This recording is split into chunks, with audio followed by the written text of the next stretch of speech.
My winter began when I woke up in the hospital in an ICU room by myself.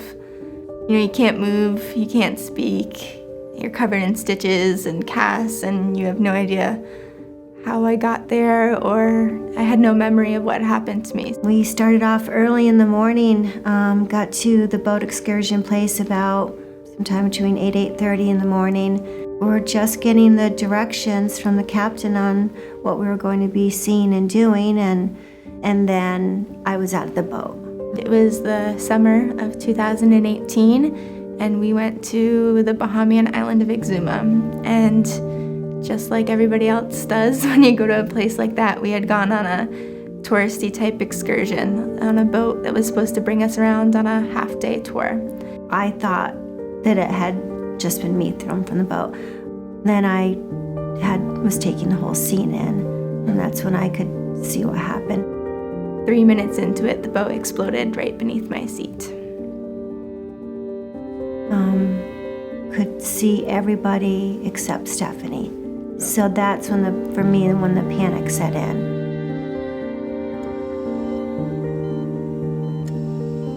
Well, I was in a coma for 4 weeks when they could tell that I was thinking a bit more clearly. One psychiatrist, a surgeon, and 2 members of my family asked everybody else to leave, and they told me that I had lost both of my legs.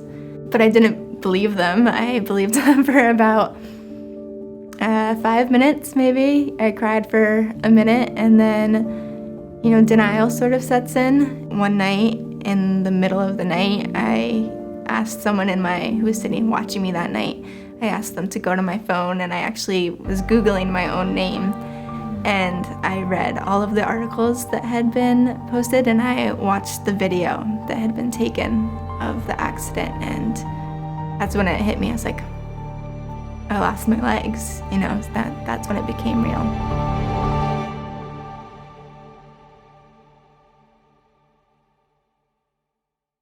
It was sad to come home to a place that when you had left, no one was hurt.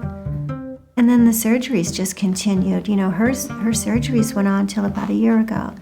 I think it was really hard for my mom and for my entire family when we returned home, because the house was so full of memories, and so I would have my very good days but also really hard times, and it was hard for her to watch me be in pain. Even, I tried to hide it, but moms can always tell. She had gotten so weak from this last surgery that we weren't hopeless, but we knew we needed something big. I saw that they had a scholarship. That was the main reason that I applied to the Perfect Step, but I thought there was no chance. And she called me and said, guess what? I got this scholarship. I said, where? California, and she said, yeah, is there any chance we could go? It's like, okay, yeah, let's make it work.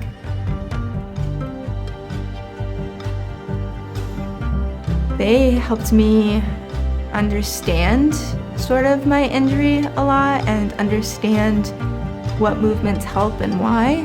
Getting my body in proper alignment in one session, I feel so different.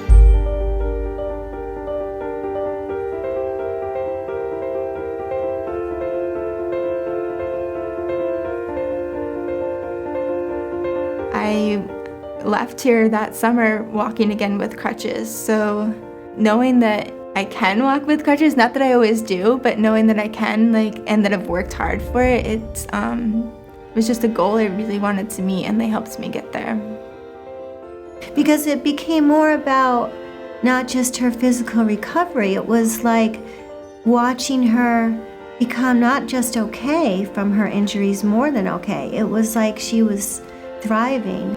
I had been constantly asking myself, how can I get closer to who I had been before? How do I get back walking, and how do I, look more like I looked before, and how do I feel more like I felt before? And spending time at the Perfect Step, for the first time, I really just was happy where I was and happy who I was. I would say to the Be Perfect donors, obviously, thank you. Because it's not just the training, or the adaptation, whatever it is, it's changing our lives. It changed my life. It changed how I saw myself and what I believed I was capable of. It was truly a life-changing gift for me, beyond the physical goals that I met here, but it was so much more.